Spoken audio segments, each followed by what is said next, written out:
Guys welcome back to our channel smart edu.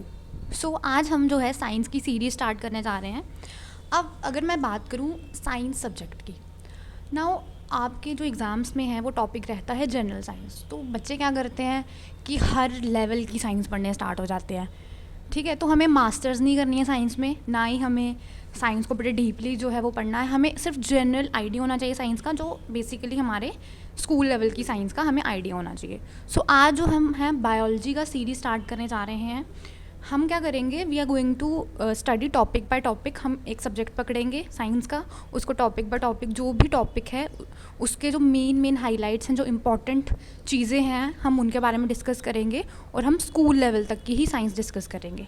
ठीक है, तो जो जनरल साइंस आपका जो एक क्राइटेरिया रहता है जनरल साइंस का, वो सारा कवर हो जाएगा। So let's start the video.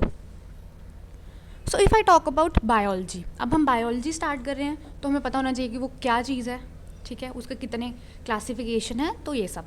अब स्कूल में आपने जो साइंस पढ़ी थी, आपने केमिस्ट्री पढ़ी, फिज़िक्स पढ़ी, बायोलॉजी पढ़ी। ठीक है, तो अब हम बायोलॉजी को स्टार्ट करते हैं। बायोलॉजी बेसिकली होती क्या है? ठीक है, बायोलॉजी दो वर्ड से बनी है, एक है लाइफ, एक है लॉजी। बायो का मतलब हो गया लाइफ और लॉजी का मतलब हो गया स्टडी। तो स्टडी ऑफ लाइफ को जो है हम बायोलॉजी बोलते हैं। ठीक है, तो बायोलॉजी क्या है कि जो भी लिविंग ऑर्गेनिजम्स हैं उनकी स्टडी करें, तो किसके अंडर आता है? बायोलॉजी के अंदर। अब बायोलॉजी जो है उसकी ना दो मेन ब्रांचेज हैं, एक है जूलॉजी, एक है बॉटनी। ठीक है, zoology is what? Zoology is study of animals, कि जो भी एनिमल्स की स्टडी, उनके पार्ट्स हो गए, ठीक है, उनकी फंक्शनिंग कैसे चलती है, तो वो किस में आता है? जूलॉजी में। बॉटनी जो आ गई वो कौन सी क्या आ गई? Study of plants. प्लांट्स के क्या क्या रूट है, स्टेम है, लीव्स हैं, प्लांट के हार्मोन्स आ गए, जो भी है, तो वो किस में आता है? बॉटनी में। अब जैसे ही आप हाई लेवल में पहुंचते हैं, जैसे अगर सपोज आपने मेडिकल रखा है, तो देयर आर सर्टेन वो क्लासिफिकेशन आ जाती है ना, बॉटनी, जूलॉजी। 10th तक की तो सारी सेम है बायोलॉजी, बट जैसे जैसे आप हाई लेवल में पहुँचते हैं तो उसके आगे क्लासिफिकेशन होना शुरू हो जाती है। ठीक है, तो ये थी बायोलॉजी क्या है। अब फादर कौन है बायोलॉजी के? वो हैं अरिस्टोटल। अब ये अरिस्टोटल का नाम आपने शायद सुना हो, ये अलेक्जेंडर के जो थे गुरु थे। तो ये जो अरिस्टोटल हैं ये है फादर ऑफ बायोलॉजी। ठीक है, तो हमने बायोलॉजी देख ली कि बायोलॉजी है क्या। अब हम स्टार्ट करते हैं बायोलॉजी का पहला लेक्चर हमारा, वो है ब्लड पता ही है, खून, किसी का गर्म किसी का ठंडा, है ना। तो ये सब चलो हमारी लोकल लैंग्वेज में आ गया ब्लड। अब आज हम पढ़ेंगे कि ब्लड के कौन कौन से पार्ट्स हैं, ब्लड किस किस से बना है। अब हमारी बॉडी जो फंक्शन कर रही है वो सारी हमारी बॉडी में क्या है? ब्लड है, ब्लड वेसल्स हैं, उनमें ब्लड फ्लो कर रहा है। ठीक है, ब्लड हमारे सारे न्यूट्रिएंट्स ट्रांसपोर्ट कर रहा है इधर से उधर, ऑक्सीजन के साथ कंबाइन होकर ब्लड हमें एनर्जी दे रहा है। तो आज हम सारा ब्लड के बारे में डिस्कस करेंगे, ब्लड है क्या। ठीक है, तो शुरू करते हैं ब्लड की थोड़ी खोज। अब ब्लड के मेन पॉइंट्स कि ब्लड क्या है? टिश्यू है, ठीक है, कोई लिक्विड है, क्या है बेसिकली ये। तो ब्लड जो है वो एक कनेक्टिव टिश्यू है। ठीक है, आप ये गलती मत करिएगा कि आ गया व्हाट इज़ ब्लड तो अब लिक्विड पे टिक करके आ जाए। ब्लड जो है हमारा एक कनेक्टिव टिश्यू है, सबसे सॉफ्टेस्ट टिश्यू है। ठीक है, ब्लड की अगर मैं वॉल्यूम की बात करूँ, एक नॉर्मल ह्यूमन बॉडी में ब्लड जो है वो 5 to 6 लीटर रहता है। ठीक है, अब मैं हूँ तो मेरे अंदर 5 to 6 लीटर का जो वॉल्यूम रहेगा, इसको प्लीज़ HB के साथ थोड़ा वो मत कीजिएगा। तो हम HB का टेस्ट कराते हैं कि इतने से इतने ग्राम, वो HB अलग चीज़ है, वो हम फर्दर डिस्कस करेंगे। तो जो हमारी ब्लड की वॉल्यूम है वो 5 से 6 लीटर रहता है। ठीक है, अब pH क्या है ब्लड की? pH है 7.4। अब pH किसको बोलते हैं? आपने केमिस्ट्री में एसिड बेसिस सॉल्ट पढ़ा होगा, आपका एक pH स्केल के बारे में पता होगा कि न्यूट्रल सब्सटेंस आ गया, एसिडिक सब्सटेंस आ गया, बेसिक सब्सटेंस आ गया। ठीक है, जो 7 के नीचे वो एसिडिक आ गए, जो 7 के ऊपर वो बेसिक आ गए। तो ब्लड हमारा स्लाइटली सा अल्कलीन है, मतलब बेसिक है। अल्कली क्या होता है? ऐसा बेस जो वाटर में डिजोल्व हो जाता है। जब हम केमिस्ट्री पढ़ेंगे आपको ये सब हम आपको पढ़ाएंगे। तो जो हमारा ब्लड का pH है वो है 7.4 और ब्लड जो है वो स्लाइटली बेसिक है, स्लाइटली अल्कलीन है। अल्कलीन क्या? ऐसा बेस जो पानी में डिजोल्व हो जाए। ठीक है, तो pH जो है ब्लड की वो कितनी है?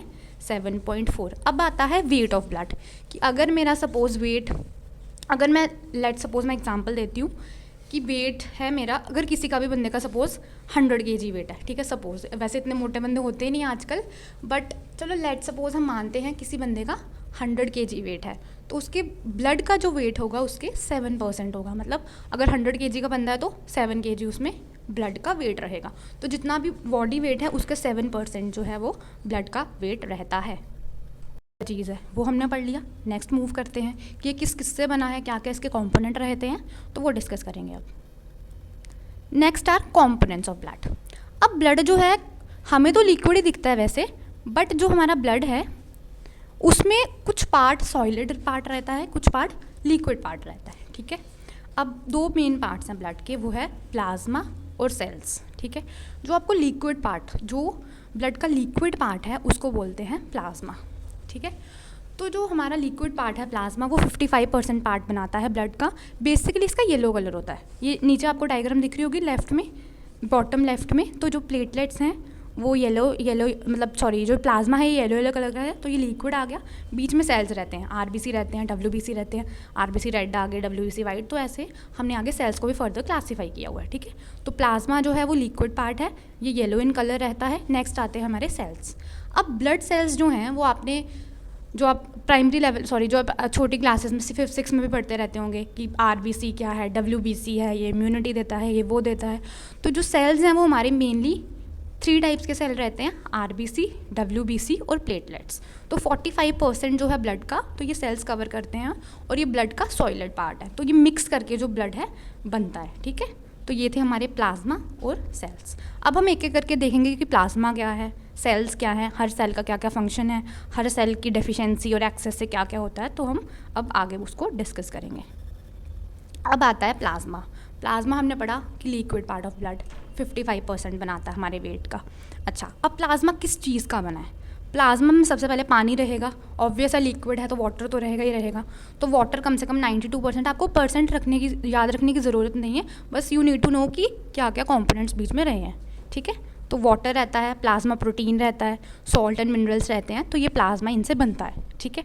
अब प्लाज्मा क्यों है? अब कोई भी चीज़ अगर है नेचर में तो उसका कुछ फंक्शन रहेगा। हमारे बॉडी पार्ट है, हर किसी बॉडी पार्ट का फंक्शन रहता है, तो वैसे ही प्लाज्मा के भी कुछ फंक्शंस हैं। फर्स्ट चीज़ is fluidity to the blood.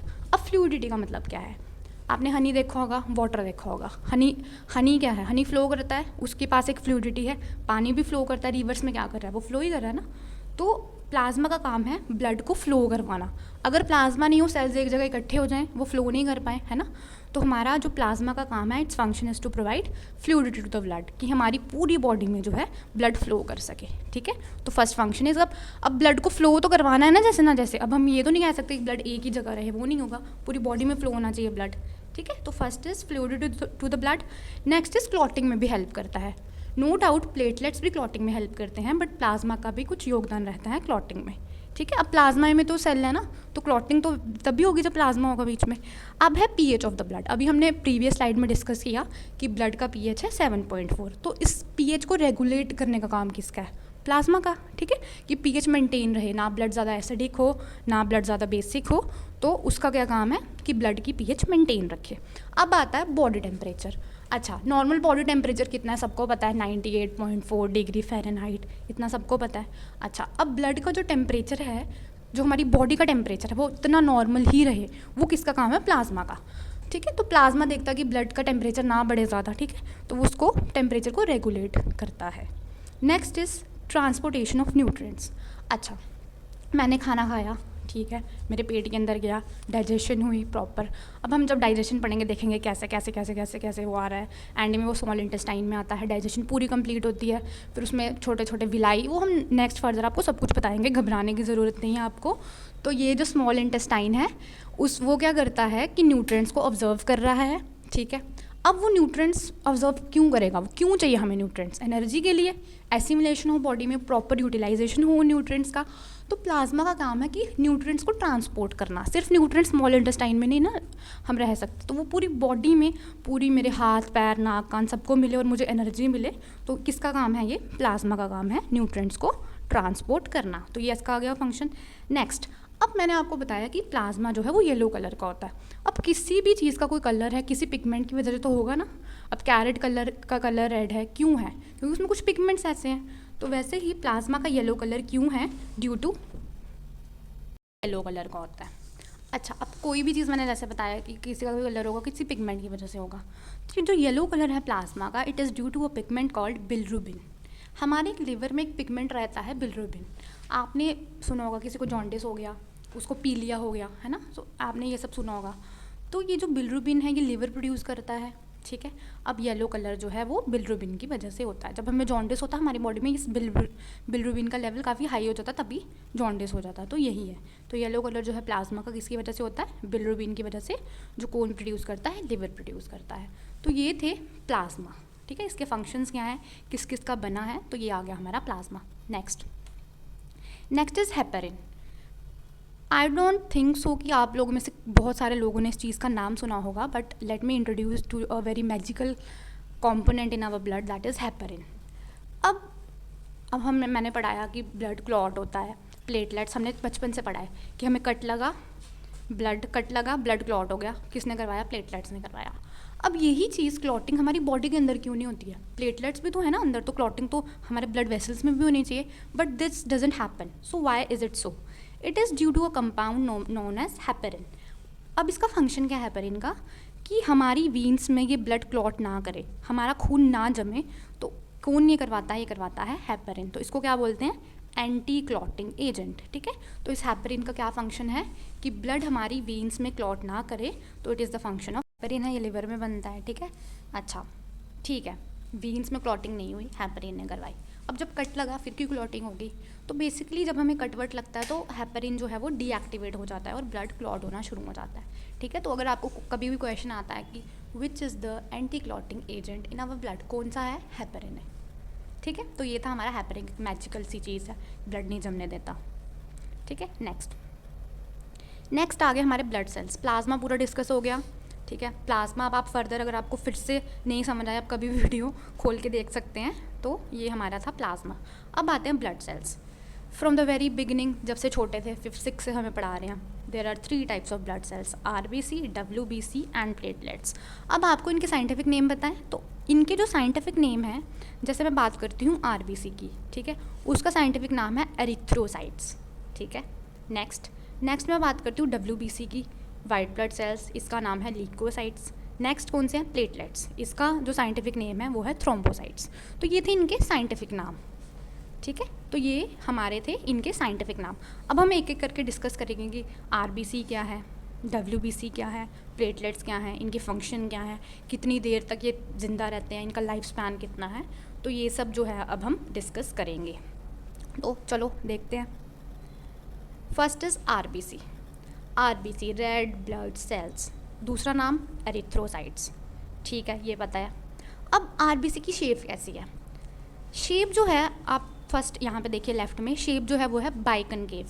Biconcave का क्या मतलब है? कनकेव लेंस देखा हुआ है, अगर मैं उसको अपोजिट करके ऐसे करके जोड़ दूँ तो वो कौन सा शेप बन जाएगा? बाइकनकेव बन जाएगा, ठीक है। लेंस तो पढ़ा ही होगा फिजिक्स में, नहीं पढ़ा होगा तो चलो जब हम फिजिक्स करवाएंगे आपको करा ही देंगे। तो शेप जो है इसकी बाइकनकेव है। ऑरिजिन, ये कहाँ से आ रहा है? अब कोई भी चीज़ बॉडी में आ रही है वो कहीं ना कहीं से तो उसकी ओरिजिन होगी ना। तो इसकी जो ओरिजिन रहती है वो रहती है रेड बोन मैरो से। अब रेड बोन मैरो किसका नाम है? आपके जो भी बड़े बड़े लॉन्ग बोन्स होते हैं ना, बोन्स के अंदर क्या होता है? बोन मैरो होता है। अगर मैं फीमर की बात करूँ, जो थाई बोन है हमारी, है ना, तो उसमें जो है रेड बोन मैरो रहता है। तो ये जो ओरिजिन है कहाँ से बन रहे हैं? वो बन रहे हैं रेड बोन मैरो से। RBC कहाँ से आ रहे हैं? रेड बोन मैरो से। चलो देख लिया कि वहाँ से ये पैदा हो गए, ठीक है। अब कितने दिन तक इसका लाइफ स्पैन रहता है? एक सेल का कितने दिन तक एक सेल का लाइफ स्पैन रहता है?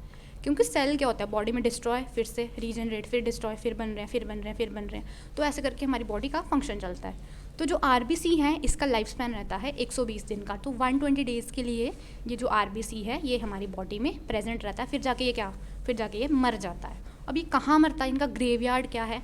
वो है स्प्लीन। अब स्प्लीन किसको बोलते हैं?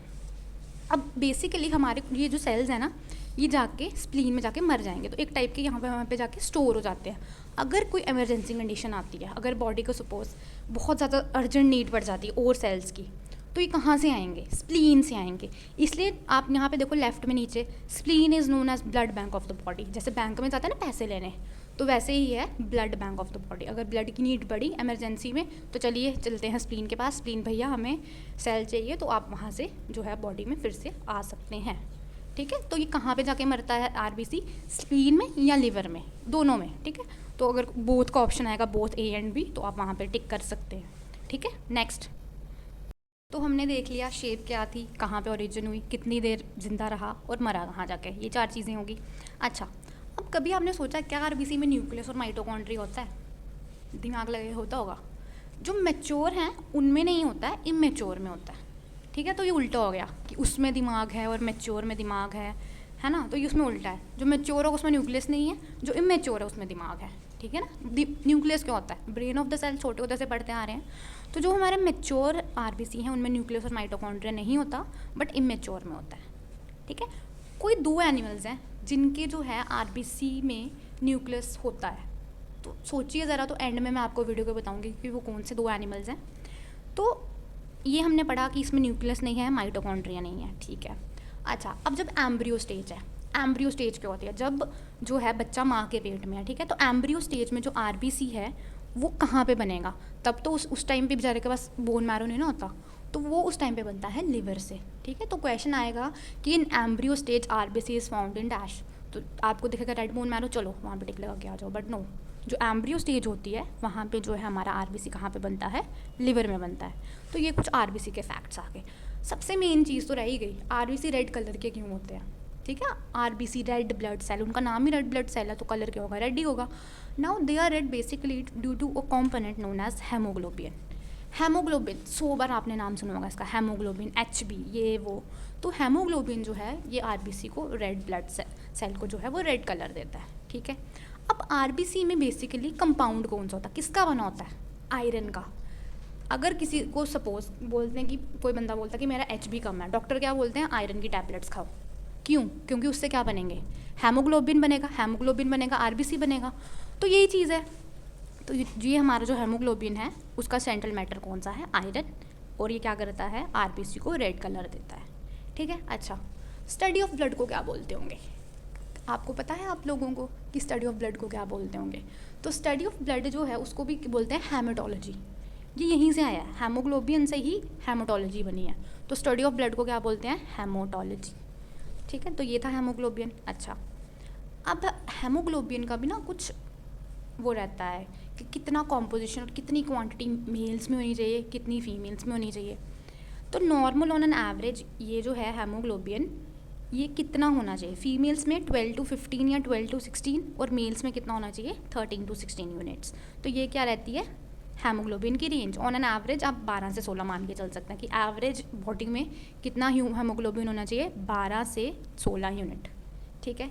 तो ये था हमारा हेमोग्लोबिन। अब जैसा मैंने बोला, जो भी चीज़ बॉडी में कोई ना कोई उसका फंक्शन होगा, उसको बेकार में तो वो बॉडी में नहीं है ना। तो हेमोग्लोबिन का बेसिकली फंक्शन क्या है? हम बाहर से ऑक्सीजन ले रहे हैं, ठीक है, हमारे नोज़ से, फिर वो लंग्स में जा रहा है। ठीक है। अब उस ऑक्सीजन का भी कोई फंक्शन होगा, ऐसे तो हम बेफजूल ऑक्सीजन तो नहीं ले रहे ना। वो जो ऑक्सीजन है वो हेमोग्लोबिन के साथ मिक्स होके एक कंपाउंड बना रहा है, ऑक्सी हेमोग्लोबिन।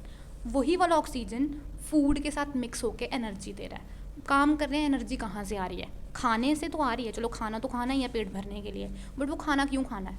फूड के साथ वो ऑक्सीजन मिक्स होगा तो एनर्जी देगा। तो हेमोग्लोबिन यही करता है कि सेल के साथ वो ऑक्सीजन की कॉम्बिनेशन करवाता है कि हमारे अंदर जो है वो एनर्जी बनी रहे।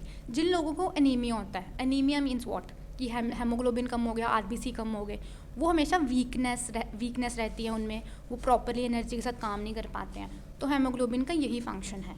ठीक है। ये क्या करता है? ऑक्सीजन को कंबाइन करवाता है कि प्रॉपर रेस्पिरेशन हो, प्रॉपर एनर्जी मिले। ठीक है। तो फूड जो है it Burns with oxygen and carbon dioxide is released with energy. ठीक है। तो ये था हमारे हेमोग्लोबिन का फंक्शन कि ऑक्सीजन को कंबाइन करवाना है फूड के साथ।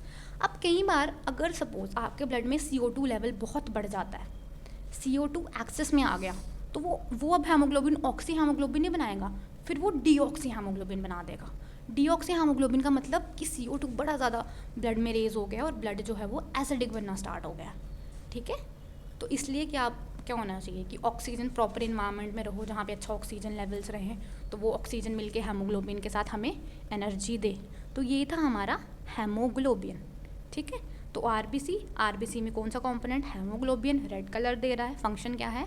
कि ट्रांसपोर्ट करना प्रॉपर ऑक्सीजन की पूरी बॉडी में।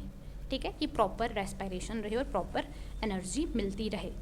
सेल पे चलते हैं, WBC। ठीक है। WBC का साइंटिफिक नेम मैंने प्रीवियस स्लाइड में बताया, लिक्वेसाइड्स। ठीक है। नाउ WBC बचपन से सुनते आ रहे हैं, it provides immunity to the body, they are the soldiers of the body. तो WBC का बेसिकली फंक्शन क्या है, हमारे सोल्जर्स हैं बॉडी के, बॉडी गार्ड हैं, हमें इम्यूनिटी देते हैं। अब आपको फाइट करना है डिजीज़ के अगेंस्ट, कोई वायरस आ गया अंदर, ठीक है, अब बॉडी क्या करेगी, बॉडी उसके साथ फाइटिंग करेगी ना, उसको मारने की कोशिश करेगी। तो ये फंक्शनिंग कौन करवा रहा है, इम्यूनिटी की फंक्शनिंग कौन करवा रहा है, WBC, ठीक है। तो WBC आर बेसिकली हमारे इम्यूनिटी प्रोवाइडर्स हैं। हो गया। नेक्स्ट, अब इनकी शेप कैसी है, RBC की कैसी थी, बाइकनकेव। इनकी शेप जो होती है ना बड़ी इरेगुलर, यहाँ पर आपको बीच में डायग्राम में दिख रहा होगा, एक अमीबा की तरह लग रहा है पूरा से, इरेगुलर सी कुछ भी शेप है। तो इनकी शेप जो है वो इरेगुलर रहती है। नाउ इनमें न्यूक्लियस होता है या नहीं होता है, WBC बेसिकली न्यूक्लिएटेड रहता है, इसके अंदर न्यूक्लियस होता है, ठीक है। अब इसके जो लाइफ स्पैन है वो कितना रहता है, कितनी देर तक WBC रहेगा। अब यहाँ पे आपने देखा होगा 2 to 5 डेज़ और 21 डेज़। अब इसका मतलब क्या है, अब WBC भी आगे 5 टाइप्स के हैं, है ना। तो अगर मैं एक WBC को लें, वो 2 से 5 दिन सर्वाइव कर रहा है, ठीक है, और पूरे जितने भी हैं टोटल 5, वो कितने दिन लगेंगे सर्वाइव करने में, उनको 21 दिन। तो इसलिए 2 to 5 डेज़ और 21 डेज़ लिखा है। एक WBC तो 2 to 5 डेज़, अगर सारी टाइप्स देख के चलें तो 21 डेज़। ओरिजिन कहाँ से आ रहा है, WBC कहाँ से पैदा हो रहा है, सेम बोन मैरो से। नेक्स्ट, कहाँ पे जाके ये मरेगा या तो लिवर में या तो ब्लड में जाके मर जाएगा, ठीक है। तो ओरिजिन पता होनी चाहिए, बोन मैरो से, मर रहा कहाँ पे है, ग्रेवयार्ड कहाँ पे है, लिवर और ब्लड में। तो ये था WBC के कुछ फैक्ट्स। नेक्स्ट, अब WBC same RBC embryo stage में कहाँ बन रहा था, लिवर में। अब जैसे कि RBC भी एम्ब्रियो स्टेज में लिवर में बन रहे थे, तो WBC भी जो है एम्ब्रियो स्टेज में लिवर में ही बनेंगे, बिकॉज तब तक जो है बेबी का बोन मैरो इतना डेवलप नहीं हुआ होता, तो देयरफॉर वो लिवर से ही बनता है। नाउ अब WBC के भी 5 टाइप्स हैं, आपको नेम आप याद रख लीजिए, बट आपको मेन पता होना चाहिए कि सबसे बड़े कौन से WBC हैं। वो है मोनोसाइट। अगर सपोज क्वेश्चन कम्स कि which is the largest cell, different वो आपको वो दे देंगे, एरिथ्रोसाइट है या थ्रोम्बोसाइट है या मोनोसाइट है या क्या है। तो monocyte is the type of WBC which is the largest cell, ठीक है। या फिर question can also come which is the largest cell, WBC, RBC और प्लेटलेट्स। देन आप किसको टिक करेंगे, आप WBC को टिक करेंगे, क्योंकि जो मोनोसाइट्स हैं वो क्या हैं, एक टाइप के WBC ही हैं, ठीक है। तो 5 टाइप हैं इनके, एजिनोफिल, बेसोफिल, न्यूट्रोफिल, मोनोसाइट जो कि लार्जेस्ट WBC हैं, या फिर लार्जेस्ट ब्लड सेल भी आप इनको बोल सकते हैं, और लिम्फोसाइट, ठीक है। हो गया। Next are platelets. अब प्लेटलेट्स जो हैं वो हमारे सबसे छोटे ब्लड सेल है। सबसे बड़े कौन से थे, WBC, बीच में कौन से आते हैं, RBC, और थर्ड आते हैं हमारे प्लेटलेट्स। सबसे छोटे ब्लड सेल्स हैं, इनका फंक्शन क्या है, ब्लड की क्लॉटिंग करवाना। कट लगा, ब्लड रोकना है, अगर ऐसे तो ब्लड लॉस हो जाएगा। तो प्लेटलेट्स का काम है कि आपकी ब्लड क्लॉट कर जाए, तो वो कौन करवाता है, प्लेटलेट्स करवाता है। अब वो कैसे करवाता है, सपोज़ आपको कट लगा, ठीक है। अब प्लेटलेट्स क्या करता है, एक चीज़ होती है प्रोथ्रोम्बिन, उस चीज़ को वो थ्रोम्बिन में कन्वर्ट कर देता है। 10th क्लास में आप लोगों ने पढ़ा होगा, बट बहुत देर बाद आपको भूल भी गया होगा। तो ये जो हमारे प्लेटलेट्स हैं बेसिकली वो क्या करते हैं कि उस प्रोथ्रोम्बिन को थ्रोम्बिन में कन्वर्ट करवाते हैं। वो थ्रोम्बिन जो है वो फिब्रिन, मतलब एक टाइप का क्लॉट बना देता है, ठीक है। तो प्रोथ्रोम्बिन कन्वर्ट्स इनटू थ्रोम्बिन, एक फिब्रिन चीज़ बनी और वो क्लॉटिंग हो गई। तो ये है प्लेटलेट्स का फंक्शन। अब प्लेटलेट्स का ओरिजिन कहाँ से है, bone marrow, same bone marrow से, ठीक है। शेप क्या है, इरेगुलर है, कोई भी शेप हो सकती है। ग्रेवयार्ड कहाँ पे जाके मरेगा, स्प्लीन में जाके। स्प्लीन क्या था, blood bank of the body, ठीक है। और लाइफ स्पैन कितना रहता है, ये 7 डेज़। 7 डेज़ के बाद ये जो है इसकी मतलब ये मर गया। अच्छा, ये हो गया अब प्लेटलेट्स, ठीक है। शेप इरेगुलर, लाइफ स्पैन 7 दिन, origin bone marrow, graveyard, spleen, और सबसे छोटे ब्लड सेल कौन से हैं, प्लेटलेट्स, ठीक है। क्या करवाते हैं, क्लॉटिंग करवाते हैं। This is all about. Next, अब कोई भी सेल है, उसकी कुछ नंबर रहेगा किसी भी ह्यूमन बीइंग में, ठीक है। उसकी डेफिशिएंसी रहेगी, ठीक है, उसका एक्सेस रहेगा, राइट। तो जो हमारे प्लेटलेट्स हैं, चलो हम RBC स्टार्ट करते हैं। RBC जो है हमारा नंबर रहता है 4.5 से 5.5 मिलियन तक, ठीक है। एक नॉर्मल ह्यूमन बीइंग में इतने RBC होने ही चाहिए, कितने, 4.5 to 5.5 मिलियन। अच्छा, अगर सपोज RBC की डेफिशिएंसी हो जाती है, RBC की कमी होगी मेरे में, मुझे क्या हो जाएगा, anaemia. Anaemia is what, HB come, RBC कम, ठीक है। वीकनेस रहेगी बॉडी में, ठीक है। तो ये जो था आरबीसी की डेफिशिएंसी से डिजीज़ होती है एनीमिया। अगर सपोज़ आरबीसी का एक्सेस हो जाता है, इतने मिलियन से मेरे आरबीसी बड़े ज़्यादा बढ़ जाते हैं, तो क्या होगा, मुझे हो जाएगा पॉलीस्थीमिया। अब पॉलीस्थीमिया किस बीमारी का नाम है? इसमें क्या होता है कि फ्लो में गड़बड़ आ जाती है ब्लड के, ठीक है, ब्लैक पैचेस पड़ना शुरू हो जाते हैं स्किन के ऊपर, है ना, हार्ट अटैक का खतरा रहता है। तो पॉलीस्थीमिया क्या है, मेरे खून के फ्लो में गड़बड़ आ जाएगी, ठीक है, हार्ट अटैक का थोड़ा वो रहेगा, डर रहेगा। तो ये था आरबीसी के एक्सेस में, राइट। Next is WBC. अब डब्ल्यूबीसी का नंबर कितना है, 4000 to 5000। अब ऑब्वियस है कि जब डब्ल्यूबीसी कम रहेगा तो मेरी इम्यूनिटी ख़राब हो जाएगी, क्योंकि इसका क्या काम था, इम्यूनिटी प्रोवाइड करना। तो अगर सपोज़ डेफिशिएंसी हो जाती है डब्ल्यूबीसी की, द डिजीज़ इज़ ल्यूकेमिया। इस डिज़ीज़ में बेसिकली क्या रहता है, इस डिज़ीज़ में जो है आप बार बार बीमार होना स्टार्ट हो जाते हैं, आपकी इम्यूनिटी बहुत कम हो जाती है। तो ये था डब्ल्यूबीसी की deficiency, right. Now if the WBC are in excess, WBC बहुत ज़्यादा हो गए, ठीक है, अब वो क्या करेगा, जो मेरे सेल्स हैं वो मेरी बॉडी को ही डिस्ट्रॉय करना स्टार्ट कर देंगे, राइट। तो हमें कौन सी डिजीज़ हो जाएगी, ल्यूकेमिया। अब leukaemia is a very common, it is a type of cancer, blood cancer जिसको आप बोलते हैं, राइट। तो ये जो ल्यूकेमिया है, अगर सपोज एक्सेस में डब्ल्यूबीसी हो जाते हैं हम बॉडी में, मेरे सेल मेरी ही बॉडी को स्टार्ट कर देंगे डिस्ट्रॉय करना। इम्यूनिटी का मतलब क्या होता है, इम्यूनिटी का मतलब होता है कि कोई भी बाहर से इन्फेक्शन आ रही है, कुछ भी बाहर से जो मेरी बॉडी के लिए अच्छा नहीं है, उसको डिस्ट्रॉय करना, है ना। आपको फीवर रहता है, फीवर हो गया, क्यों हो गया, बॉडी का इम्यून सिस्टम काम करने शुरू हो गया, बॉडी में इन्फेक्शन आई, इम्यून सिस्टम ने टेम्परेचर बढ़ा दिया कि वो सेल मार दूँ मैं, ठीक है। तो इम्यूनिटी का मतलब यही है कि बॉडी में कोई भी हार्मफुल चीज़ जो बॉडी के लिए यूज़फुल नहीं है उसको डिस्ट्रॉय करना। अब डब्ल्यूबीसी क्या कर रहा था, इम्यूनिटी दे रहा था। अब वो क्या करेगा, वो इतना ज़्यादा एक्सेस में हो गया, अब उसको कुछ मिल नहीं रहा डिस्ट्रॉय करने के लिए, तो वो बॉडी के सेल ही डिस्ट्रॉय करना स्टार्ट कर देगा, ठीक है। तो एक्सेस में हो गया, तो कौन सी डिजीज़ आ गई, ल्यूकेमिया, जिसको ब्लड कैंसर बोलते हैं, ठीक है। Next, platelets. प्लेटलेट्स कितने होने चाहिए एक इंडिविजुअल में, 1.5 to 4.5 लाख, ठीक है, ये इनका नंबर रहता है। अच्छा, अगर सपोज़ मेरी बॉडी में प्लेटलेट्स की कमी हो जाती है, ठीक है, वो क्या, कौन सी डिजीज़ बोलते हैं उसको, very common disease dengue. Dengue में क्या होता है, डेंगू में जो वायरस होता है वो प्लेटलेट्स को ख़त्म करना शुरू कर देता है, ठीक है। जो डेंगू का वायरस है वो हमारी बॉडी के प्लेटलेट्स कम करना शुरू कर देता है, प्लेटलेट्स की डेफिशिएंसी हो जाती है, ठीक है। तो जो प्लेटलेट्स की डेफिशिएंसी है वो कौन सी डिजीज़ से होता है, डेंगू से, ठीक है। अगर सपोज़ एक्सेस हो गया, प्लेटलेट्स बड़े ज़्यादा बढ़ गए, प्लेटलेट्स का क्या काम था, क्लॉटिंग करवाना। अब जब उसका काम है क्लॉटिंग करवाना, तो खून जमना शुरू हो जाएगा, खून जमा तो हार्ट अटैक का खतरा रहेगा, ठीक है। तो उस डिज़ीज़ को बोलते हैं थ्रोम्बोसिस, ठीक है। तो एक्सेस में थ्रोम्बोसिस रहेगा, डेफिशिएंसी जो है कौन करवाती है, डेंगू करवाती है। और अगर प्लेटलेट्स की डेफिशिएंसी रहती है तो एक और चीज़ होगी, ब्लड की क्लॉटिंग कम होगी, ब्लीडिंग रहेगी, उस इंसान को क्या रहेगा, कोई भी कट लगा उसका ब्लड लॉस बहुत ज़्यादा होगा, ठीक है। तो इनमें कुछ रेशियो बनती है, आरबीसी इतने, डब्ल्यूबीसी इतने और प्लेटलेट्स इतने, तो इट इज़ 600:1:40। यहाँ पे लिखा नहीं है, प्लीज़ आप लिख लीजिएगा।